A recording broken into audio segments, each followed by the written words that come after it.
Ça a été découvert comment le café?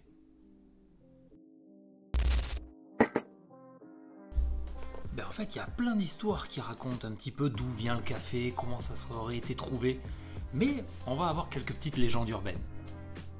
La plus connue, ça serait celle d'un berger qui avait un troupeau de chèvres ou de moutons, peu importe. Puis ces chèvres, en fait, quand ils s'arrêtaient près d'un bosquet, il y avait toujours des espèces de petites baies, des petits fruits. Et les animaux, ils mangeaient ça. Et après, ils étaient vraiment très très agités. Donc, à force de se poser des questions, il aurait apporté ces fruits à un monastère. Il en aurait parlé à un moine. Et le moine, il aurait fait des petites expérimentations.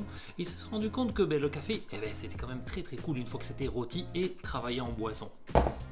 Non, en fait, plus sérieusement, ça serait au 9e siècle qu'on retrouve les premières traces écrites comme quoi le café ça aurait été découvert en Éthiopie, dans la vallée du Grand Rift.